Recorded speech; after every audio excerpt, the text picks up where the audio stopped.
Hi, welcome to DigiFisk's Programming Exercises series. We'll be starting out with some JavaScript exercises, and today's exercise is going to be string reversal in JavaScript. So we'll be creating a very small app, web app obviously, to reverse the string that we input. So let's get on with it now. First of all, let me create an index.html page which will hold our app, and then let me insert a bare HTML skeleton. You can just type it out if you don't have brackets. I'm using brackets.io for this tutorial, and I'll be using it for pretty much every web app development tutorial I'll be teaching here. And then once we've finished with that, let's enter the title. Title could be just string reversal. And then first of all, our app is going to have a heading that's going to say string reversal in JavaScript. And then we're going to have a label, and let me finish with that. This is going to be the label for the input tag that's going to where we're going to enter the string. So we're going to have an input text field where we're going to be entering the string, and the label is for that particular text field. So input type is equal to text, and then we're going to have an ID so we can reference this particular text field from JavaScript. I'll show you that in a minute. And then a couple of break lines. After that, we're going to have a button, a small button, which on click, let's not look at the on click right now. Let me just create the button. It's a button that's going to say reverse. That's it. And then finally, we're going to have a paragraph tag where we'll be displaying the result, and hence I'm going to give it an ID result. So the paragraph tag is not going to have anything because we're going to use JavaScript to manipulate this paragraph, and then we have an ID of text in input rather than name that's usually used in input, because we're going to use the document.getElementById function to reference this input field to get the value. Okay, so I'll show that in a minute. And then I think we're done with the HTML part right now. Let me just show you what's the output so far. So there you go, we have the bare bones of our app right now. It looks really ugly, so let's just beautify it. So for that, I'll be creating a style.css file, and I'll have to reference that file from my HTML. So that happens here, right here in the head tag. Link relationship is style sheet, and then the type is text CSS, and then href is style.css. There you go. So we've referenced it. Now let's create some styles. So first of all, I'm going to align everything in the center. So for that, I'm going to give text align center for the whole body, so everything would be aligned in the center, as you can see here. And then I'm going to look into the h1 tag, which is this right here, string reversal in JavaScript, and that's going to have a margin top of 100 pixels, so it comes a bit below. Okay, so there's space in here, and then a margin bottom of 30 pixels, so there is space between this and the enter the string line. And then font size of 30 pixels, and then font weight bold. Mostly you don't need this because we're using a h1 tag which is already bold. And then color, just brown. We're not creating a very fancy app here, just a simple one. The main part is the HTML which reverses the string. Okay, so there you go. So okay, alright, it's very small. Let's make it 50 pixels. Okay, perfect. This looks perfect. And then let's change the size of the label. Font size 20 pixels, so it looks a bit more clear. Perfect. And then let's select the button.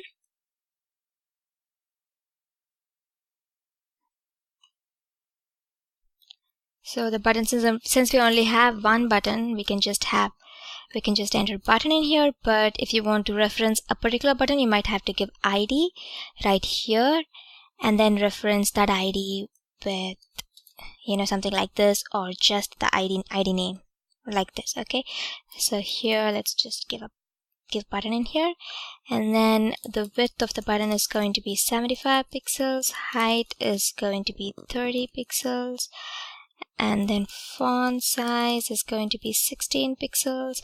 Let me just show you how that looks so far. Okay, it looks more, as you can see, it looks more clear, a bigger button rather than the one we had before. So, and finally let's give a margin top so it isn't stuck to the input field. Perfect, looks pretty good.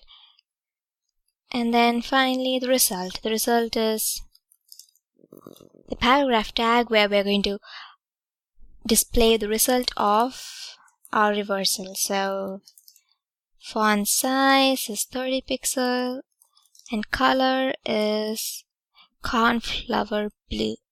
Okay, so you can't exactly see it right now. So as you can see, this is the blue line. It's actually the paragraph, but you can't see it right now because the result is not here. So we need our JavaScript file for that. So let me create a JavaScript, script.js, and then let me reference that from the HTML. I'm creating the script file at the end, so the page loads, the HTML elements and the CSS elements load, and then the scripting happens. So script, that's usually good practice. Okay, so script, what do you do is script source is script.js. You could also, source src, and then you could also give type. It's optional, but you can give if you want to. It's optional because the default scripting of HTML5 is actually JavaScript, so you don't have to give type, but if you want to, you can. So we've referenced it. Let's go on with our script now. It's a very small script, only about 10 lines, less than 10 lines. So once we click on the button, we need to have an onClick function here that has to call a function. Okay, so once it clicks, we're going to call a function called rev, which is, you know, an acronym for reverse in my definition. So, and then we need to have the function rev's definition in the script file. Let's first call the input field. So the input field has an ID of text. We need the value that was entered in this particular input field. For example, if we enter something like enter in here, and we need to reverse that. So once we click on the reverse button in here, we need to send the value within this input field to the JavaScript code. Okay, so on click, it goes to the reverse function. It calls the reverse function. So in the reverse function, the first function that happens is taking the value of that input field. To take the value, we need to use the getElementById function. So document is the HTML document. Within the document, we are getting the element by ID, and in here the ID is txt. As I've called it here, the ID of the input field is txt, and then we're going to get the value of that txt input field, and we're going to give that value to a variable called string. So where string is equal to document.getElementById of the id's name, which is text.value, to get the value. Okay, and then we are also going to have another variable which will store the string reverse. I'll call that strrev. Okay, and right now it has nothing, so I'll just give two single quotes to indicate that it has nothing inside it right now. We're going to give it the reversed value later on. So to reverse the string, we're going to be using a for loop.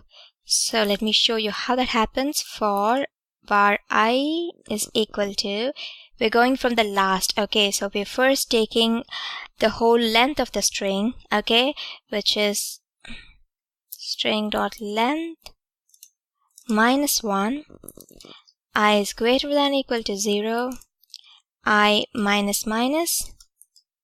Okay, let me explain that in just a second.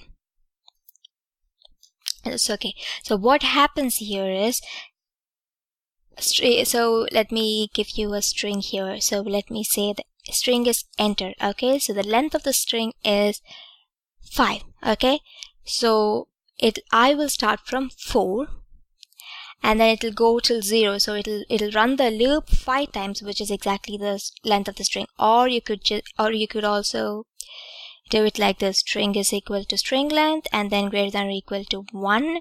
So it'll still run 5 times, but programmers for some reason prefer to use 0, and that's how I've learned in uni as well. So I'll just go with that. Okay, so we're starting from the end of the string and we're going till the beginning. That's what this means. Okay, so inside that, this is what I'll do. I'm going to be entering the reversed strings value inside string rev, and how I'll be doing that is I'll be appending or concatenating the current value of string rev, which is nothing, as you can see here, it's null, plus we're going to take this string which has a value of the input field dot character at of I. Okay, so this, now you know why I didn't use 1 and I used 0, because this string character at, when you use character, it becomes an array. Okay, so this is the 0th position, E is in the 0th position, N is in the 1st position, T is in the 2nd position, E is in the 3rd position, and R is in the 4th position. So in here we say I is equal to string dot length minus 1. That means I is equal to 4. Okay, so string dot character at of 4 is the character that is at the 4th position of str, the variable str. What is it? It's R. So first of all, it'll append R to string rev. So string rev will now have R, and then it'll go back in and it has minus. Okay, so now I has 3. So character at 3. What is character at 3? E. Okay, so originally strrev has R, now it appends E with R, so now we have RE, and then similarly it goes with T, and then with N, and then E. So finally strrev will have the reverse string retne. That's how it goes. Okay, so, or if you want, let me just quickly do a, okay, so 4 is equal to R. Okay, sorry, R, and then similarly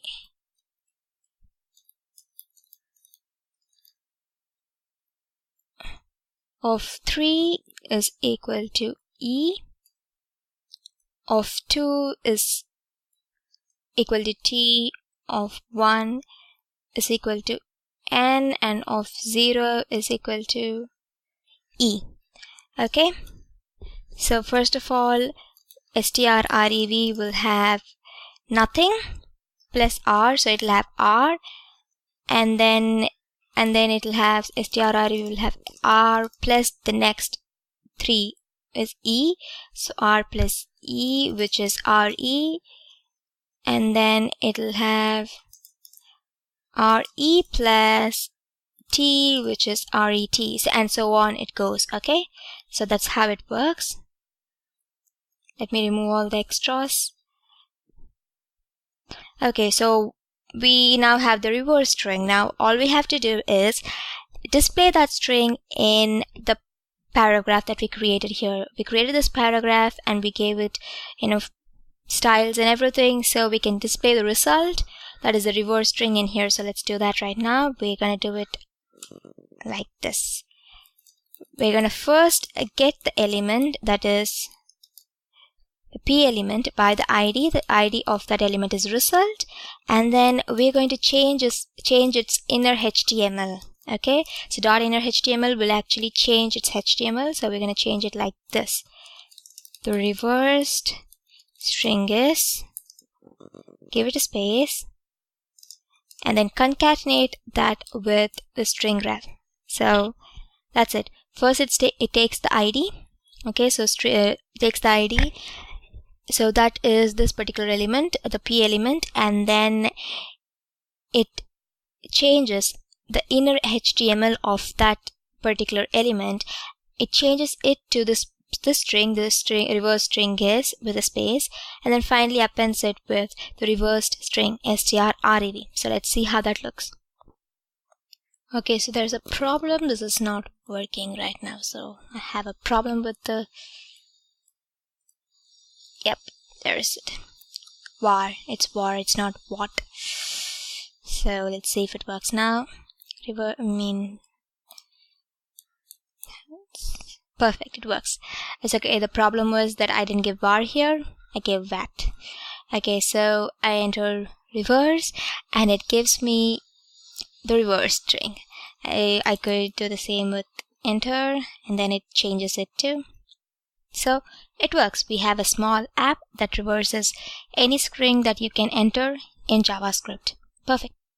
Stay tuned for more exercises and little apps like this. And if you want me to create any new app, or if you want me to teach you anything new that's not being covered here, then you can always suggest it and I'll take care of it. Okay, thank you.